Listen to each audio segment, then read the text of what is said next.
आपण बघणार calendar trick. बघा काल पण आपण पाहिली कॅलेंडर ट्रिक, पण ती कुठपर्यंत होती? महिन्यांपुरती मर्यादित होती. म्हणजे 2 महिन्यानंतर कोणता दिवस येतो, 3 महिन्यानंतर कोणता दिवस येतो, 4 महिन्यानंतर कोणता दिवस येतो, हे 1 वर्षाची आपली आपण ट्रिक बघितली.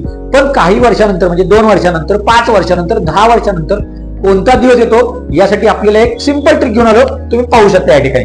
क्वेश्चन बघा.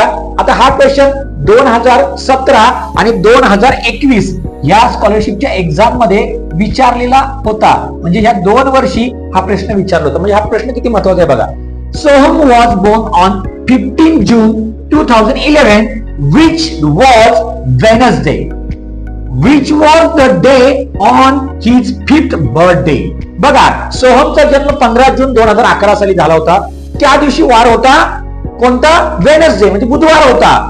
तर त्याच्या 5व्या बर्थडेला कोणता वार असेल? म्हणजे ज्यावेळेस त्याचा 5वा बर्थडे असेल त्यावेळेस त्याला कोणता वार असेल हे आता आपल्याला काढायचे. तर बघा त्यासाठी मी सिंपल ट्रिक घेऊन आलो. पहिल्यांदा बघा 2011 साली कोणता वार होता? बुधवार होता. 5वा बर्थडे कधी येतो ते आपण बघूया. 2012, 2013, 2014, 2015 आणि 2016. म्हणजे 5वा बर्थडे 2016 रोजी येणार आहे. हे वर्ष लिहून घ्यायचे. आता याच्यामध्ये अजून एक सगळ्यांना लीप इयर माहिती आहे. आता लीप इयर म्हणजे काय की 4 वर्षानंतर येतं त्याला लीप इयर बोलतात. म्हणजे 4 वर्षानंतर येतं म्हणजे काय? ज्याला 4 ने भाग जातो ज्याच्या शेवटी त्याला लीप इयर बोलतात. जसं 2000 आहे, 2004 आहे, 2008 आहे, त्यानंतर 12 आहे, 16 आहे, 20 आहे, आता 24 चालू आहे. आता सध्या सुद्धा हे लीप इयर आहे. तर बघा हे जे आहे ते आपण बघायचं लीप इयर कोणतं आहे. हे कशासाठी हे सांगतो तुम्हाला मी. आता जेव्हा आपण 1 वर्ष पुढे जातो तेव्हा जी तारीख असेल, आता 15 जून आहे तर 15 जूनला कोणता वार होता? वेनसडे होता. तर आता आपल्याला 1 दिवस पुढे जायचं आहे. 1 दिवस काय करायचंय? पुढे जायचंय. म्हणजे जेव्हा आपल्याला लीप इयर नसेल तेव्हा 1 दिवस पुढे जायचं. जर लीप इयर असेल तर 2 दिवस आपल्याला तो पुढे द्यावा लागतील. म्हणजे सुरुवात करूया आपण. आता बघा 2012 हे काय आलेलं आहे? लीप इयर आले. आता वेनसडे नंतर कोणता वार येतो? वेनसडे नंतर येतो थर्सडे. ओके, थर्सडे नंतर काय येतो? फ्रायडे. हे 2 दिवस का घेतलेत? कारण हे लीप इयर आहे म्हणून. काय आहे? लीप इयर आहे. त्यामुळे काय घेतलेलं आपण या ठिकाणी 2 दिवस घेतलेले आहेत. इकडे आता 1च दिवस घ्यायची गरज आहे. फ्रायडे नंतर कोणता येतो? सॅटरडे येतो. 2014 ला कोणता येणार आहे? त्या ठिकाणी संडे येणार आहे. 2015 ला मंडे येणार आहे. 2015 ला कोणता येणार आहे? मंडे येणार आहे. आता 2016 बघा 16 आहे म्हणजे 16 शेवट 4 ने डिव्हिजन होतं. म्हणजे हे काय आहे? लीप इयर आहे. 2 दिवस एक्स्ट्रा द्यायचे. आता म्हणजे मंडे नंतर 2 दिवस घ्यायचे. म्हणजे ट्यूसडे आणि इकडे वेनसडे. म्हणजे जेव्हा त्याचा 5वा बर्थडे येईल सोहमचा तेव्हा कोणता वार असणार आहे? वेनसडे असणार आहे. म्हणजे पर्याय क्रमांक 3 वेनसडे.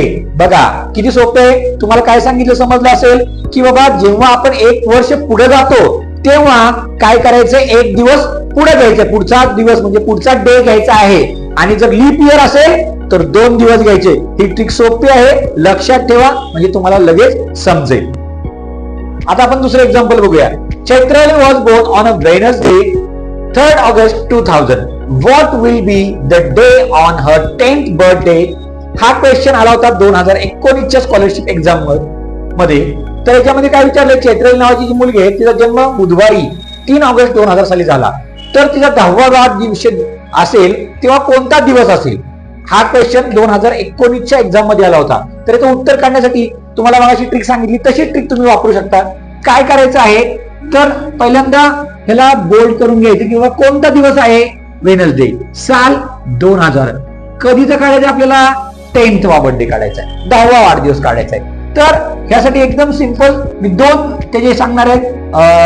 हे मेथड पहिली मेथड आपण बघूया मगाशी सांगितली त्याप्रमाणे.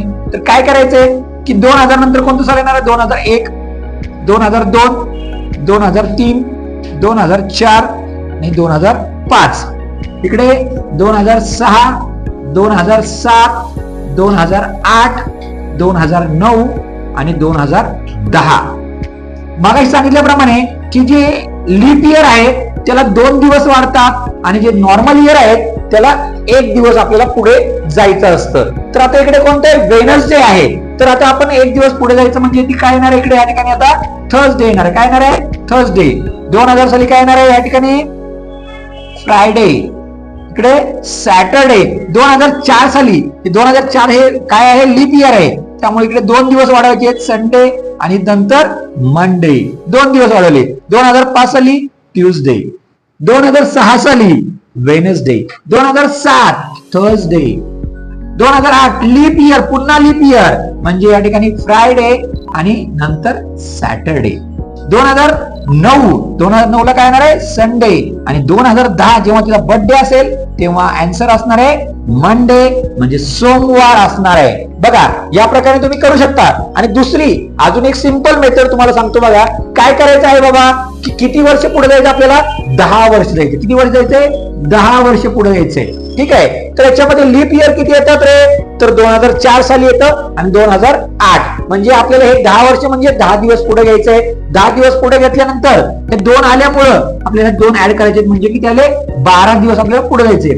12 त्याला भागायचं कशाने, 7 ने भागायचंय. 7 ने डिव्हिजन करा, 7 1 7 आणि 7 नंतर एक कट केल्यानंतर काय होणार आहे, 7 1 7. रिमेनिंग किती राहणार आहे, 5. म्हणजे आता 5 दिवस, तुम्हाला काल कोड सांगितलं होता 5 दिवस कोणता येतो तो बघा, किंवा 5 दिवस इकडे पुढे जावा.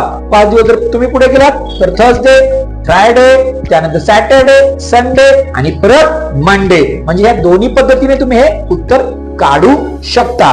कशी वाटली ट्रिक आम्हाला नक्की कमेंट मध्ये सांगा.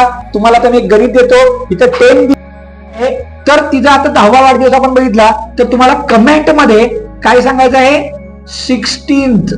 तिचा 16th बर्थडे जेव्हा असेल म्हणजे 16वा वाढदिवस असेल तेव्हा ते कोणता दिवस असेल ते तुम्ही मला काढून कमेंट मध्ये याचं उत्तर द्यायचं आहे. 16वा वाढदिवस लक्षात ठेवा, 16th. ठीक आहे. आपण 10वा वाढदिवस काढला की सोमवारी असतो, तर तसा 16th वाढदिवस कधी असतो याचं उत्तर मला कमेंट मध्ये तुम्ही सांगायचंय. व्हिडिओ आवडल्यास व्हिडिओ शेअर करा. ज्यांनी आमच्या चॅनलला अजून सबस्क्राईब नाही केलं त्यांनी लवकरात लवकर सबस्क्राईब करा. तुम्हाला अशा महत्त्वाच्या ट्रिक्स आणि स्कॉलरशिप एक्झाम, नवोदय एक्झाम, त्याचबरोबर मंथन एक्झाम यासाठी, या परीक्षेच्या तयारीसाठी तुम्हाला असे छान छान ट्रिक्स मिळतील. त्यासाठी आता लगेच आमच्या व्हिडिओला लाईक करा आणि आमच्या चॅनलला सबस्क्राईब करा.